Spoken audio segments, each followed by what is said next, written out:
지금까지 저희가 도대체 왜라는 그런 시리즈 설교를 하면서 하나님의 아들이신 예수님께서 왜 이 땅에 오셨는지 그 이유를 쭉 살펴봤습니다.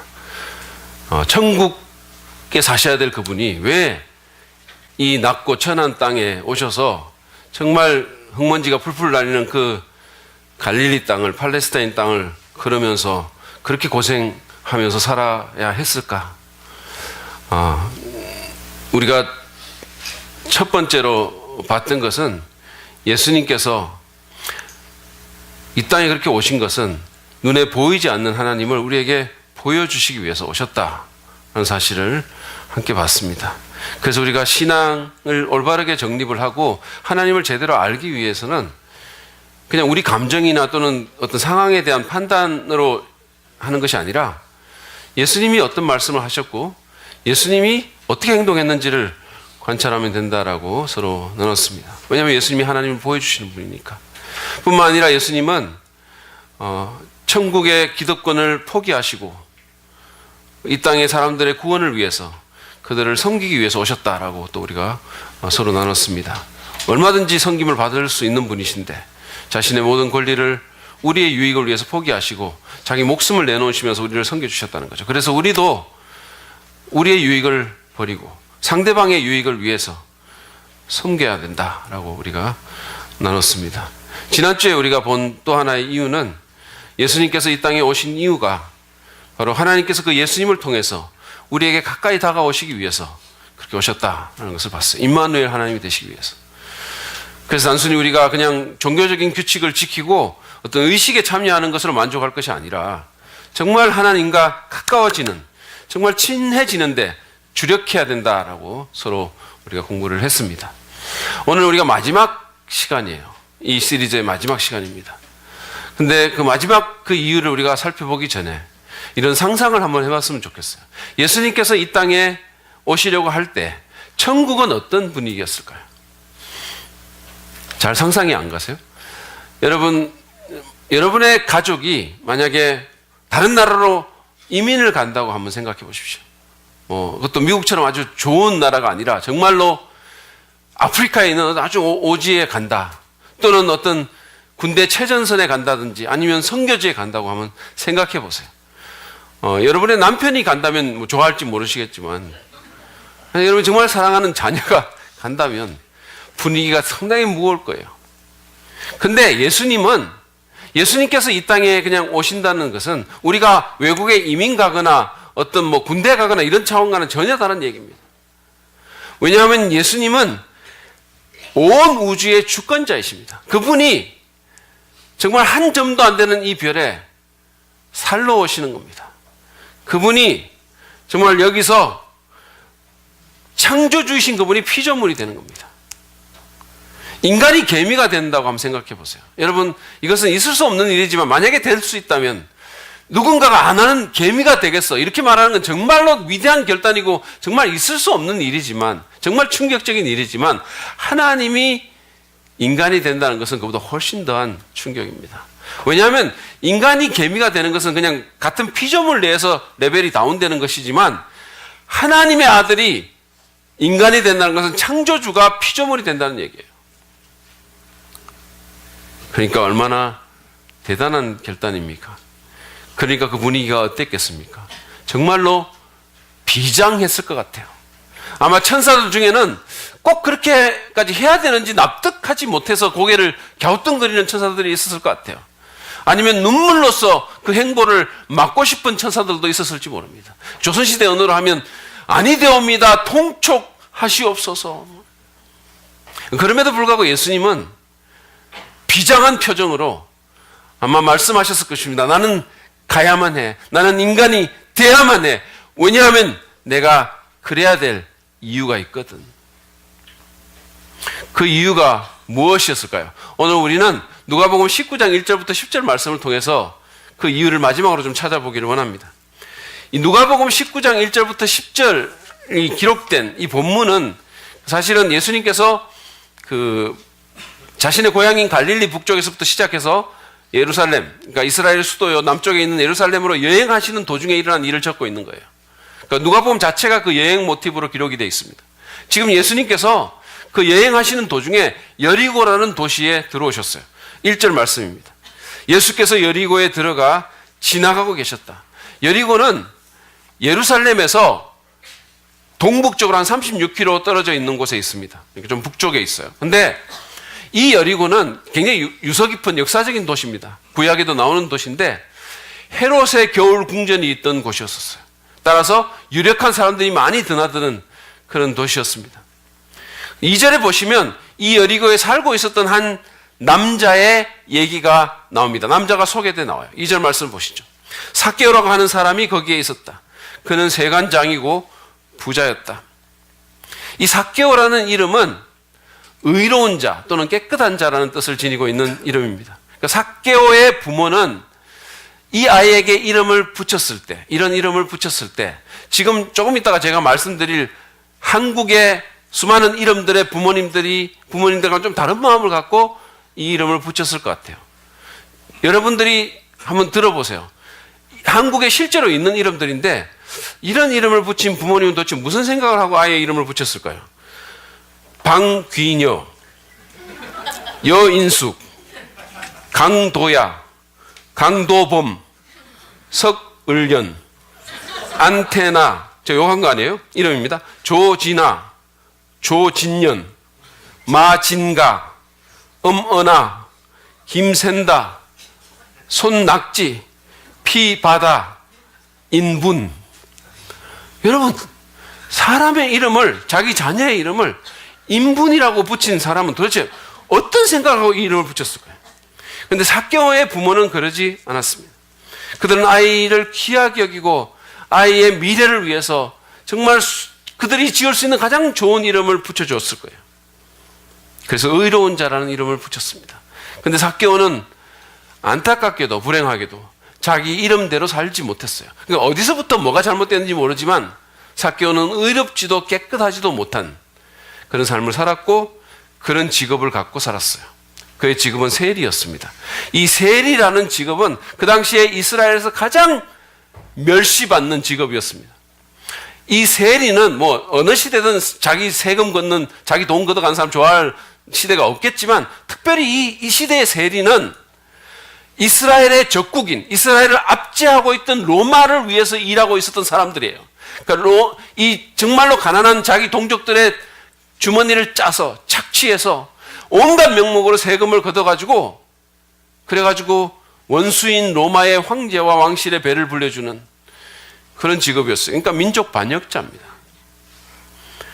근데 그것만 해도 치가 떨릴 일인데 이 세리라는 사람들은 로마가 요구하는 것보다 훨씬 더 덧붙여가지고 남는 것들은 전부 자기 복인 주머니에다 집어넣었어요. 그 착복을 했습니다. 아주 부패한 관피아의 전형이었어요. 그러니까 얼마나 사람들이 이 세리를 혐오했겠습니까? 얼마나 증오했고 얼마나 멸시했을까요? 얼마나 안 좋은 시선으로 그들을 쳐다봤겠습니까? 아마 삭개오는 그런 시선을 수도 없이 느끼면서 살았을 거예요. 그렇지만 그는 그 시선을 개의치 않았습니다. 사람들이 쳐다보면 쳐다봐라 이거예요. 그러면 그럴수록 그는 얼굴에 철판을 깔고 더 많은 돈을 긁어 모았고 더 높은 직책의 사다리를 올라탔어요. 내가 성공하면 니네들이 계속해서 그러겠냐? 내가 돈 많이 가지면 그래도 깔볼래? 뭐 이런 거였어. 그래서 마침내 그는 헤롯의 겨울 궁전이 있는 그 여리고의 세관장이 됩니다. 그리고 엄청난 부자가 됐어요. 그러나 그럼에도 불구하고 그 돈으로도 직위로도 채워지지 않는 공허함이 그에게 있었던 겁니다. 뭔가가 그를 괴롭혔어요. 그런 와중에 그런 상황 가운데서 예수라는 랍비가 자기 마을에 온다는 소식을 그가 듣게 됩니다. 삭개오는 전혀 종교적인 사람이 아니었고 도덕적이지도 않았지만 그렇지만 이 예수라는 사람에 대해서는 이 랍비에 대해서는 호기심이 갔었습니다. 왜냐하면 소문이 돌았기 때문이에요. 이 예수는 그 당시에 다른 종교 지도자들과는 달리 죄인들을 깔보거나 무시하거나 나는 너보다 더 거룩해 라는 시선으로 바라보지 않았기 때문입니다. 그 당시에 종교인들이 그랬던 것처럼 비판하고 정죄하기보다는 오히려 죄인들을 찾아가고 죄인들과 함께 어울려서 먹고 마신다는 얘기를 들은 거예요. 더욱이 놀라운 사실은 자기의 동료 세리인 마태를 제자로 삼았다는 믿기 힘든 얘기까지 들린 거예요. 그리고 이 예수가 가는 곳마다 좋은 일이 일어난다는 얘기를 듣습니다. 치유가 일어나고 회복이 일어나고 사람들이 새로운 힘을 얻는 거예요. 그래서 삭개오의 마음속에도 예수가 온다는 소식을 듣자 어떤 희망 같은 게 꿈틀거렸습니다. 그래서 그는 겉옷을 덮쳐 입고 거리로 뛰쳐나갔어요. 근데 거리로 나가보니 이미 거리는 인파들로 설 틈도 잘 없었어요. 삭개오는 예수님을 보기를 원했지만 볼 수가 없었습니다. 3절을 보시죠. 삭개오는 예수가 어떤 사람인지 보려고 애썼으나 무리에게 가려서 예수를 볼 수 없었다. 키가 작기 때문이었다. 문제는 단순히 인파들만이 아니었었어요. 누가는 삭개오가 키가 작았다라고 말합니다. 아주 작았던 거죠. 지금 김병만 씨 같이 굉장히 작았던 것 같아요. 그래서 아무리 애를 썼지만 까치발을 하고 막 그랬지만 다른 사람의 뒤통수밖에는 볼 수가 없었습니다. 갑자기 그냥 제 아들 생각이 나면서 마음이 짠해진 상황이에요. 삭개오는 어떻게 했을까요? 포기했을까요? 그러지 않았습니다. 그러기에는 예수님에 대한 그의 관심이 너무 컸고 그러기에는 자신의 마음을 둘러싼 혼란이 너무 짙었어요. 그는 뭔가 길을 찾고 싶었습니다. 사제는 삭개오의 다음 행동을 보여줍니다. 그래서 그는 예수를 보려고 앞서 달려가서 뽕나무에 올라갔다. 예수께서 거기를 지나가실 것이기 때문이었다. 삭개오는 시야를 확보하기 위해서 예수님이 가실 예상 경로에 미리 가서 거기 있는 나무에 올라갔어요. 그리고는 그 누구도 시야를 가릴 수 없을 만큼 시야를 확보해 놓고 있었습니다. 여러분, 예나 지금이나 어른들은 뭐 나무에 올라가는 식의 이런 행동을 잘 하지 않습니다. 이게 좀 창피한 일이잖아요, 사실은. 지난 성탄 전야 때 우리 교회 목장에 속한 많은 어른들이 이상한 옷을 입고 이상한 행동을 한 것을 여러분들이 보셨어요. 지금 계속해서 넘겨줘. 예, 이런 사람, 이런 옷, 이 전부 어른들이에요. 계속 보여주세요. 이게 전부 막 쫄바지 입고 하여튼, 이게 뭡니까, 지금? 예. 하여튼 보세요. 뭐 하는 거, 예. 이런 거를 하니까 그 자녀들이 너무 창피했다는 거예요. 그 자녀들이. 예. 특별히 무슨 비집사님의 아들은, 진짜 막 이러면서 막 그랬다는 거예요. 달려 나오고 싶은. 어른들은 이런 짓을 잘 하지 않습니다. 평상시에. 그죠? 근데 삭개오는 나무에 올라갔어요. 체면이나 시선을 따질 만큼 자신의 영혼이 그렇게 여유롭지 않았어요. 그 상태가 그렇게 좋지 않았습니다. 삭개오는 예수님을 직접 보고 싶었어요. 그리고 그분의 입에서부터 나오는 설교 한 조각 정도만 그냥 들어도 족하겠다라고 생각했습니다. 근데 그 다음에 일어난 일은 삭개오의 상상을 초월했어요. 5절 말씀입니다. 예수께서 그곳에 이르러서 쳐다보시고 그에게 말씀하셨다. 삭개오야, 어서 내려오너라. 오늘은 내가 네 집에서 묵어야 하겠다. 예수님은 삭개오가 마치 거기 계신 것처럼 그가 있는 나무로 오시더니 그 나무에서 멈추어 섰습니다. 그리고는 모든 사람이 그를 주목하는 가운데 나무를 올려다보고는 그에게 말을 거셨어요. 그리고는 삭개오의 이름을 부르셨습니다. 놀랍게도 예수님은 이 삭개오의 이름을 알고 있었어요. 여러분, 삭개오가 자기 이름을 들어본 적이 언제였을까요? 마지막으로. 사람들은 삭개오의 이름을 안 불렀을 겁니다. 저기 저 세리 새끼가 간다 아마 그랬을 거예요. 저 민족 반역자, 저 나쁜 놈. 근데 예수님이 부모님이 지어줬던 그 소중한 이름을 불렀어요. 삭개오야. 근데 그것도 모자라는 듯이 그분은 삭개오의 집에 같이 가고 싶다라고 의사를 표현하셨습니다.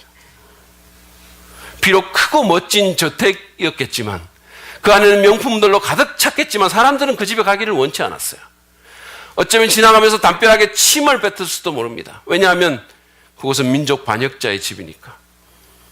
악당의 소굴이니까. 근데 예수님께서 그곳에 가겠다고 말씀한 겁니다. 삭개오는 믿을 수가 없었어요. 그냥 자신의 뺨을 꼬집고 아마 나무를 내려왔을 겁니다. 그의 반응을 한번 보실까요? 6절입니다. 그러자 삭개오는 얼른 내려와서 기뻐하면서 예수를 모셔드렸다.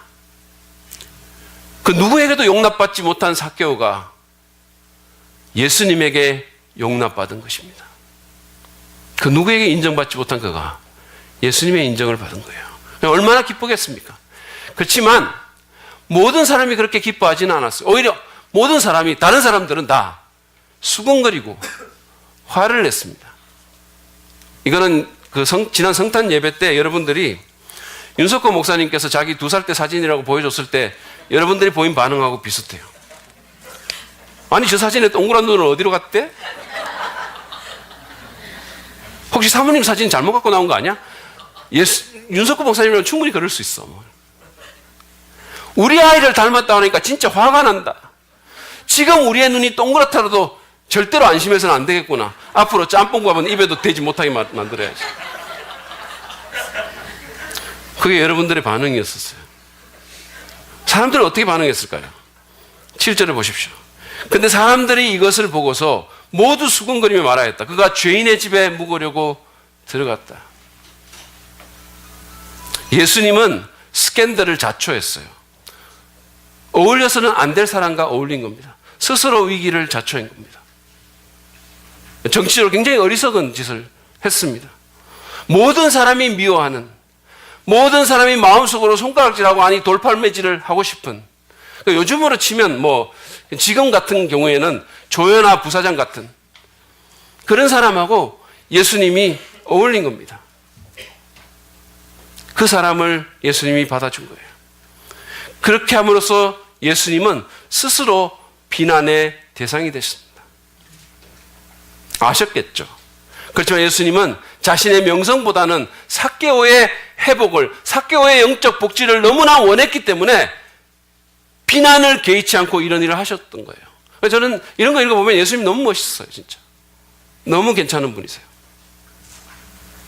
삭개오는 그런 예수님을 자기 집에만 영접한 것이 아니라 자기 마음에 영접했어요.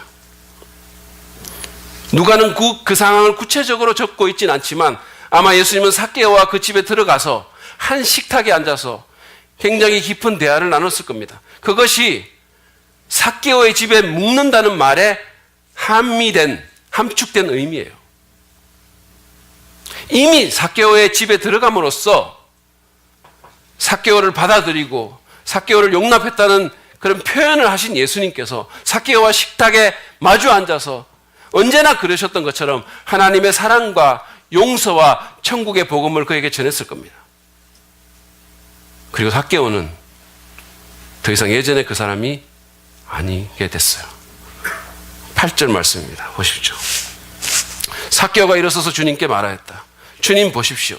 내 소유의 절반을 가난한 사람들에게 주겠습니다. 또 내가 누구에게서 강제로 빼앗은 것이 있으면 실제로 있죠. 많죠. 4배로 하여 갚아주겠습니다. 여러분, 삭개오는 돈 때문에 사는 사람이에요. 돈을 위해서 산 사람입니다. 오늘날 많은 사람이 그런 것처럼 그에게 돈은 하나님을 대신한 강력한 우상이었었어요. 그럼에도 불구하고 그가 그 돈을 포기하겠다라고 말합니다. 재산의 절반을 나누겠다라고 얘기를 했어요. 그러니까 혁명이 일어난 거예요. 뭔가가 그를 완전히 변화시켰어요. 그리고 자기가 착취한 세금을 과도하게 징수한 자들을 찾아서 그들을 속인 것의 4배를 보상하겠다라고 말했습니다. 모세 율법에 의하면 이런 경우에 도둑질을 하거나 이런 경우에는 상한금에다가 20%를 더해주면 됐었어요. 그러니까 원래 돈에다가 20% 더해주면 됐습니다. 근데 삭개오는 지금 그 요구를 훨씬 뛰어넘는 일을 하겠다라고 말한 거예요.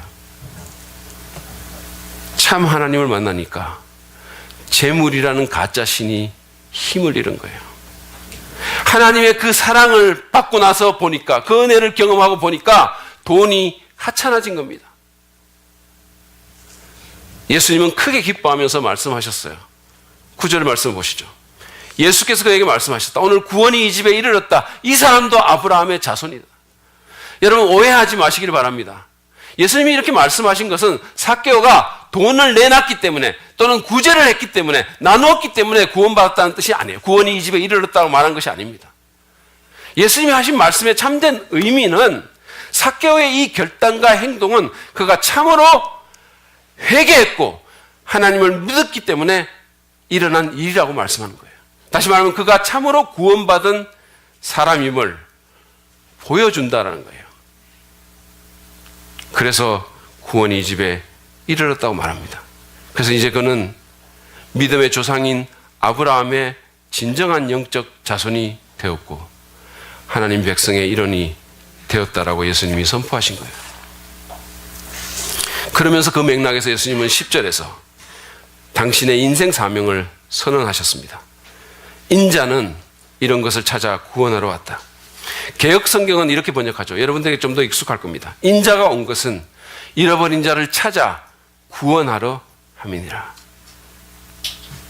삭개오 같이 참 인생의 길을 잃어버린 사람들, 어딘가로 가야 하는데 어디로 갈지 잘 모르는 사람들, 하나님의 품을 떠나서 방황하고 있는 사람들, 마음속에 혼란과 죄책감과 두려움과 불안으로 가득한 사람들, 그 사람들을 찾아서 구원하고 다시금 회복시키기 위해서 예수님이 오셨다라고 선언하신 것입니다. 이 얘기는 예수님께서, 이 본문의 얘기는 예수님께서 이 땅에 오신 또 하나의 이유를 분명하게 우리에게 말씀해 줍니다. 그분이 왜 오셨을까요? 왜 비장한 심정으로 천국을 떠나서 그 갈릴리 땅, 그 척박한 땅에 오셔야 했을까요? 그것은 여기 이 땅에 그분이 찾아야 할 것이 있었기 때문입니다. 선언에서 우리가 말했던 것처럼, 상상했던 것처럼 천사들이 막 만류하려고 한다면 예수님께서는 이렇게 대답하셨을 거예요. 놔라! 내가 꼭 찾아야 할 게 있다. 내가 꼭 찾아야 할 게 있다고. 그 찾아야 할 게 뭡니까? 바로 삭개와 같은 영적인 미아들입니다. 하나님께서 너무도 사랑하고 귀하게 여기시는 죄인들입니다. 하나님 아버지의 품을 떠나서 종종 엉뚱한 짓을 하고 엉뚱한 곳에서 방황하는 영혼들입니다. 여러분, 예수님이 왜 오셨을까요? 도대체 왜 오셨습니까? 그것은 잃어버린 자를 찾아 구원하러 오셨습니다. 그들을 회복시키기 위해서, 그들을 바른 길로 돌려놓기 위해서 예수님이 오셨어요. 자기도 모르는 사이에 어느새 인생의 길을 잃어버리고, 왜 내가 여기 있지? 왜 이렇게 살고 있지? 내 가정이 왜 이렇게 됐지? 우리 부부관계 왜 이 모양이지? 내 마음은 왜 이렇지? 그렇게 갈등하고 있는, 의심과 불안과 두려움 가운데 쌓여있는, 또는 탐욕과 증오와 죄악 가운데 있는, 그러면서 무언가를 간절히 찾고 있는 그 사람들을 되찾아서 새로운 길로, 올바른 길로 돌려놓기 위해서 그분이 오신 겁니다. 만약에 여러분이 그 삭개오처럼 길을 잃었다면, 하나님의 품을 떠나서 방황하고 있다면, 여러분은 예수님께서 바로 여러분 당신을 위해서 오셨다는 사실을 알 필요가 있습니다. 많은 사람들이요, 예수님은 모범생만을 좋아한다고 생각해요. 그런 경향이 있어요. 예수님은 정도를 걷는 사람을 위해서, 그들을 도와주기 위해서 오셨다고 생각합니다. 예수님이 그냥 종교적이고 도덕적인 사람을 위한 존재로 그렇게 예수님을 인식하는 경향이 있습니다. 그러나 그렇지 않아요. 예수님은 오히려 삭개오 같은 그런 죄인들을 위해서 이 땅에 오셨어요. 죄 많은 사람들, 손가락질 받는 사람들, 방황하는 사람들, 숨어버린 사람들, 돈은 좀 있지만 여전히 마음에 구멍이 뻥 뚫린 사람들, 공허한 사람들, 어디로 가야 할지, 어딘가는 가야 되겠는데 어디로 가야 할지 잘 모르는 사람들, 죄책감에 시달리는 사람들, 예수님은 그들을 위해서 오셨어요. 예수님은 그들을 좋아하십니다. 여러분, 저는 청년 때, 제가 예수님 믿기 전까지는 그렇게 저는 전혀 종교적인 사람은 아니었고 도덕적인 사람도 아니었었어요. 제 마음대로 그냥 살았습니다. 교회도 안 나갔고, 락 음악에 거의 중독된 수준이었고, 어쩌면 책도 국가에서 금지된 서적만 찾아서 봤고, 술에 취해서 그냥 살았어요. 굉장히 반항적이었고 부정적이었습니다. 제 자신을 귀하게 여기지 않았기 때문에 제 자신의 인생도 그렇게 소중하게 제가 여기지 않았어요. 정말로 바보 같은 선택을 제가 너무 많이 했던 것 같아요. 지금 돌이켜보면. 본능의 지시를 받으면서 그냥 그렇게 살았어요. 저는 하나님께서 나 같은 사람에게 관심이 전혀 없을 거라고 생각했습니다. 아니, 제 자신이 하나님에 대해서 관심이 전혀 없었어요. 만약에 하나님이 계신다면 나 같은 사람을 가장 싫어할 것이라고 제가 생각했었어요. 근데 하나님은 그런 분이 아닌 것을 제가 알았어요. 저는 즐겁게 할 것들을 찾아다녔지만 사실은 실상은 굉장히 불행하고 비참했습니다. 저는 길을 잃어버렸다라고 느꼈어요. 제 청년 때. 근데 그 순간에 그 시점에 예수님이 나를 찾아왔어요. 그분은 프란시스 톰슨이 말한 것처럼 천국의 사냥개처럼 저를 추적하셨습니다. 때로는 군대의 내무반으로, 내 실패의 현장으로, 여간방으로, 많은 버스 속으로 그렇게 저를 추적하셨어요. 그리고 마침내 삭개오에게 그러셨던 것처럼 제게 대한 그분의 관심과 용납과 사랑을 보여주셨어요. 여러분, 길을 잃었다고 생각하십니까? 어디로 가야 되겠는데 어디로 가야 될지 잘 모르시나요? 불행하고 공허하십니까? 아니면 지연재론해서 마음이 찜찜하십니까? 아니면 그냥 교회는 나오는데 하나님과의 생명력 있는 관계가 없는 것 같은, 뭔가가 이렇게 끊어진 것 같은 그런 느낌에 시달리시나요? 예수님 바로 당신을 위해서 이 땅에 오셨습니다. 당신은 그분을 잘 모르지만 그분은 당신을 압니다. 당신의 이름을 아세요. 제가 불광동 교회에서 사역, 청년부 사역을 할 때 오랫동안 했는데 자매 2명 정도가 저한테 와가지고 목사님 제 이름 아세요? 이렇게 물은 적이 있어요. 당황스러운 순간이었습니다. 왜냐하면 한 명은 교회 온 지 얼마 안 되는 새신자였고 다른 한 명은 청년부 활동을 거의 안 하는 자매였었어요. 제 이름 아세요? 여러분도 아마 하나님께 그런 질문이 이렇게 일어날지 몰라요. 하나님 제 이름 아세요? 하나님 제가 어떤 사람인지 아세요? 제 상황이 어떤지 아세요? 하나님 저 그냥 평범한 사람인데 별로 착하지도 않은데 저 아세요? 아십니다. 아십니다. 그분이 삭개오의 이름을 알았던 것처럼 그 이름을 아무도 부르기를 원치 않았던 그 이름을 불러주셨던 것처럼 그분은 여러분의 이름을 아시고 여러분의 이름을 부르기를 원하십니다. 여러분을 용납하시고 여러분과 개인적인 교제를 갖기를 간절히 원하십니다.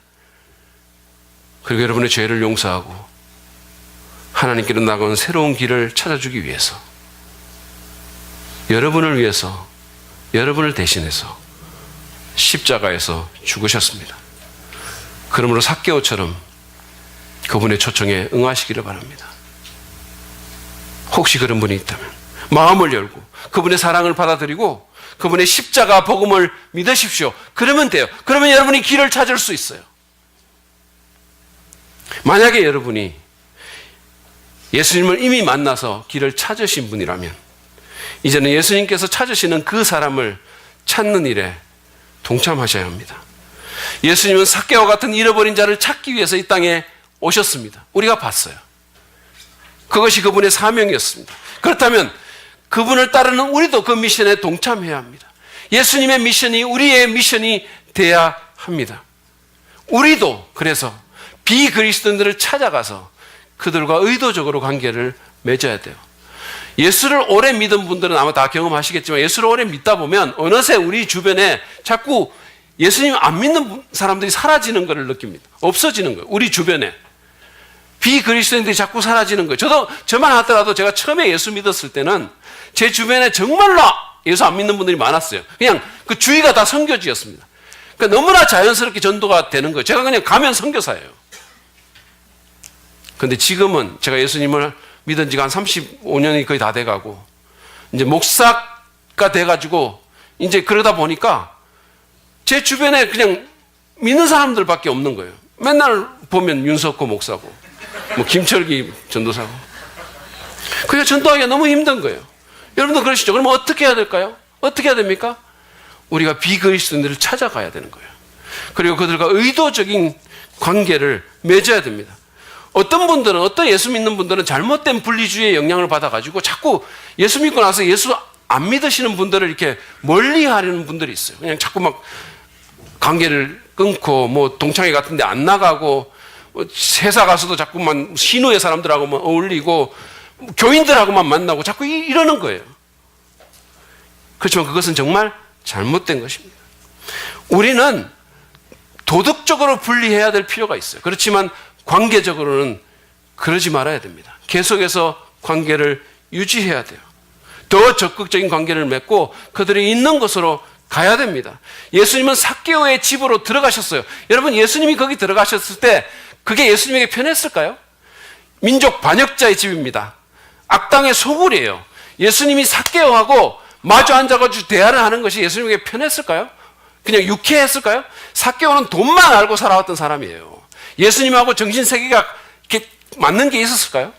그러나 그럼에도 불구하고 불편했지만 예수님은 삭개오를 너무 사랑했기 때문에, 그의 영혼을 회복시키기를 너무도 원했기 때문에 그분이 일부러 그렇게 한 겁니다.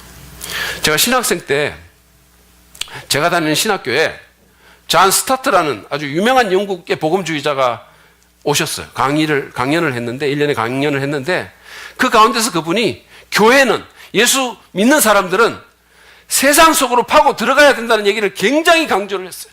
그러면서 그 얘기 가운데서 그분은 필요하다면 그리스도인들이 술집으로도 가야 되고 클럽에도 가야 된다고 그랬어요.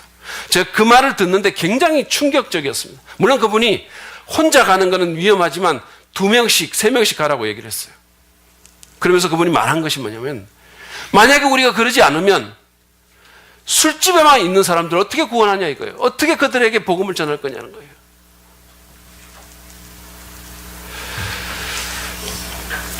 후일에 제가 한국에 들어와가지고 제가 다른 교회 섬길 때, 목사일 때 존 스타트 목사님 말한 것처럼 실제로 제가 호프집에 간 적이 있어요. 믿음에 관심을 보이던, 그 당시에 믿음에 관심을 보이던 제 친구가 저하고 만나기로 했는데 마지막 순간에 술집에 가가지고 저보고 그쪽에 오라고 그러더라고요. 제가 고민했지만 주위를 둘러보면서 보는 사람 없는가 살펴보고 거기 들어갔어요. 그리고는 맥주잔을 앞에 놔두고 정말로 믿음에 대한 진지한 깊은 대화를 나눴습니다. 여러 사람들하고. 왜 그런 눈으로 저를 쳐다보세요? 저 안 마셨어요. 술을 안 마셨어요. 얘기를 나눈 거예요. 그러니까 웨이트레스까지도 와가지고 그 얘기를 이렇게 듣다가 저희 오빠가 장신대 신학생이에요. 이러면서 그 대화에 끼어드는 거예요. 아주 신기한 일이 일어났습니다. 여러분, 우리는 사람들에게 가야 돼요. 근데 물론 이런 식으로 관계를 맺는 것은 굉장히 위험합니다. 그렇기 때문에 영성 관리가 특별히 더 필요해요. 예전에 우리 박종원 집사님께서 이 동창회를 가야 될지 말지를 고민하는 그런 게 있었는데, 제가 그래서 가시라고, 왜 그렇게 고민하냐고 그러니까 어떤 여자 동창이 자꾸 들이댄다는 거예요. 조금 제가 이렇게 듣다 보니까 좀 불안하긴 했지만 하여튼 그래도 가시라고 이렇게 얘기했어요. 근데 그 말을 하는 옆에 그 부인인 김은정 목자도 있었는데 전혀 개의치 않는 것 같았습니다. 가름. 우리는 예수님의 마음을 품고 예수님 모르는 사람들, 예수님이 정말 찾기를 원하는 사람들을 찾아 나서야 돼요. 그 사람들과의 관계를 우리가 개발하고 그에게 인간적인 관심을 표명해야 됩니다. 그리고 그들을 사랑할 수 있어야 돼요. 여러분, 어쩌면 둘러보면 우리가 생각하는 것보다 그 잃어버린 사람이 여러분 가까이 있을지 모릅니다. 어떤 그 남편이 교회에 가서 설교를 듣고 그리고는 그 자기 부인에게 굉장히 잘해주는 거예요. 그 부인은 교회 안 가는데. 그 부인이 너무 신기해가지고 그래가지고 아니 어떻게 이렇게 됐지? 무슨 설교를 듣고 저렇게 하지? 이래가지고 하여튼 그래서 목사님에 가서 물었어요. 아니 지난주에 무슨 설교를 하셨습니까? 그랬더니 목사님이 원수를 사랑하라는 설교를 했다고. 여러분, 여러분의 배우자가 잃어버린 자이거든 그를 사랑하세요. 그에게 찾아가서 관계를 개발하십시오. 만약에 배우자로 사랑하기가 힘드시면 원수로 사랑하세요. 그러시면 됩니다. 어쨌든 우리는 가족과 친지와 이웃에게 다가가야 됩니다. 사명감을 갖고 의도적으로 관계를 맺어야 돼요. 빌 하이벌스가 이런 얘기를 했습니다. 아무리 경건한 사람이라도 예수 안 믿는 분하고 관계가 없으면 전도하기 어렵다 이렇게 얘기했어요. 전도가 불가능하다 그랬어요. 우리가 찾아가야 돼요. 이것은 개인적인 차원뿐만 아니라 교회 공동체적으로도 마찬가지입니다. 예수 그리스도의 몸으로서 교회는 잃어버린 자를 찾아서 구원케 하는 사명을 가진 공동체예요. 그것이 교회의 제1사명입니다. 물론 교회가 해야 될 일이 여러 가지가 있겠죠. 무슨 지역을 섬기고 가난한 사람들을 먹이고 돕는 일 교회가 해야 됩니다. 그렇지만 교회가 제일 먼저 해야 될 일은 잃어버린 자를 찾아서 구원하는 일이에요. 교회는 단순한 종교 동아리가 아닙니다. 그냥 우리끼리 모여가지고 우리만 알아듣는 말하고 우리만의 하부 문화에 우리가 젖어가지고 우리끼리 즐기는 그런 단체가 아닙니다. 교회는 미션을 가진 공동체예요. 해야 될 일이 있는 것입니다. 그래서 그런 면에서 모든 교회는 비그리스도인을 위한 교회가 되어야 되는 거예요. 교회는 복지단체도 정치단체도 NGO도 아닙니다. 교회는 사람을 찾아서 구원하는 미션 공동체예요. 오늘 많은 교회가 성장과 부흥을 원합니다. 근데 만약에 잃어버린 사람을 찾는 이 일을 우리가 제대로 하지 못한다면 성장은 별 의미가 없어요. 무엇 때문에 우리가 성장하려고 하죠? 제가 지난 안식일 동안 쉬면서 어떤 목사님하고 교제하는 가운데 이런 얘기를 들었어요. 한 교회에 제법 건물을 가진 큰 교회입니다. 그런데 그 교회에 바로 앞에 대형 아파트가 지어지면서 사람들이 대거 입주를 하는 거예요. 그런데 그 목사님이 그 소식을 듣고 이거 큰일 났다라고 얘기를 했다는 거예요. 여러분, 이게 왜 큰일 날 일입니까? 이게 얼마나 좋아해야 될 일이에요. 수많은 사람들이 들어온다는데, 이사 들어온다는데 얼마나 좋아해야 될 일입니까? 근데 그분이 큰일 났다 그랬어요. 왜 그랬을까요?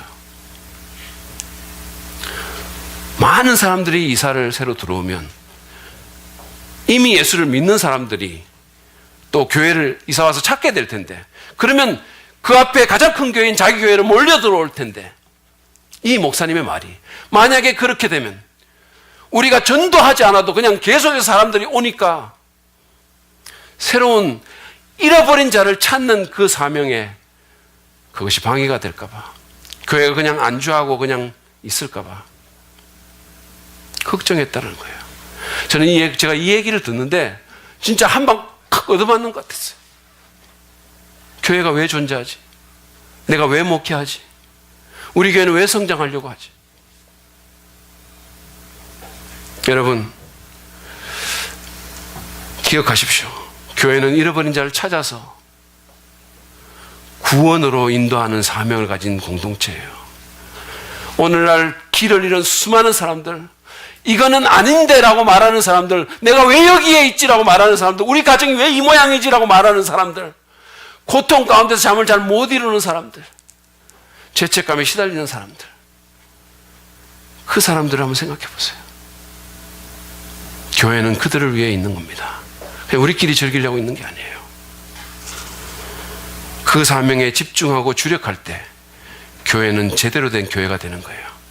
교회는 건강해질 수 있는 겁니다. 단순히 비대해지는 것이 아니라. 제가 어릴 때, 여러분도 아마 그런 경험이 있을 거예요. 제가 어릴 때 할머니와 함께 이렇게 시장에 갔다가 길을 잃어버린 적이 있어요. 처음에는 제가 길을 잃은 줄도 몰랐어요. 근데 어느 순간 이렇게 보니까 제가 혼자 있고 낯선 곳에 제가 있는 거예요. 너무나 당황했고 불안했고 두려웠습니다. 그래서 제가 할머니를 막 찾았어요. 사방 쫓아다니면서 할머니를 찾고 불렀습니다. 눈에서 막 저절로 눈물이 막 쏟아지는 거예요. 여러분, 길을 잃어버린 제게 뭐가 제일 필요했을까요? 그건 돈도 아니고 장난감도 아니고 예쁜 옷도 아니었어요. 그 당시에 제게 가장 필요했던 것은 저를 잃어버린 상태에서 찾아서 바른 길로 데려가 줄 저희 할머니였었어요. 그래서 제가 울면서 할머니를 불렀어요. 할머니. 제게 필요한 것밖에 없었습니다. 오늘날 많은 사람들이 영적으로 길을 잃은 채 살고 있습니다. 어떤 사람은 자기가 길을 잃은지도 몰라요. 어떤 사람은 때때로 그런가? 그리고 어떤 사람은 알아요. 그 사람이 그것을 알든 모르든 분명한 사실은 그들이 길을 잃고 있다는 사실입니다. 그리고 언젠가는 모두가 다 자기가 잘못된 길을 걸어왔고 잘못된 길에 서 있다는 사실을 알게 될 날이 올 것입니다. 여러분, 길을 잃은 사람에게 가장 큰 필요가 무엇일까요? 그것은 돈도 아니고, 그것은 종교도 아니고, 그것은 도덕도 아니고, 학식도 아닙니다. 그것은 뭐 휘황찬란한 명품 옷도 아니고, 재미난 구경거리도 아니에요.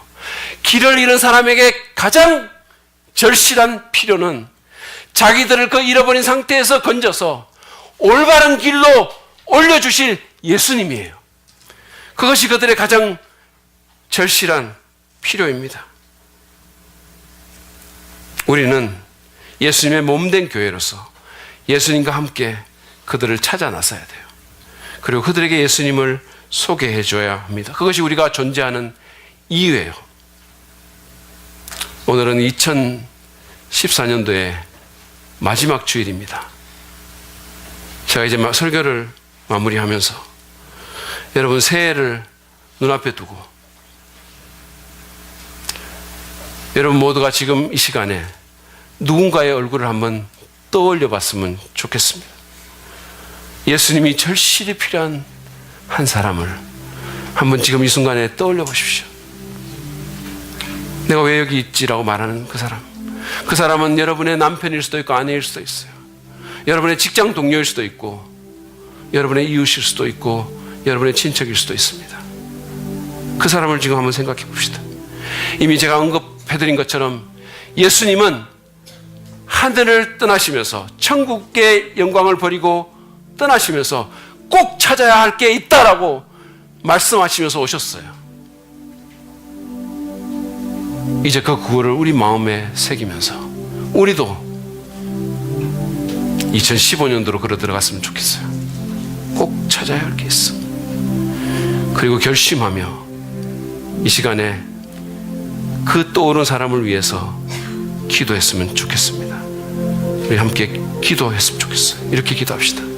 주님, 내년에는 제가 이 사람을 꼭 찾아서 이 소중한 사람을 꼭 찾아서 구원으로 이끌기를 원합니다. 바른 길로, 회복의 길로, 치유의 길로 이끌기를 원합니다. 그 도구가 되기를 원합니다. 제게 힘과 지혜를 주시고 저를 써주십시오.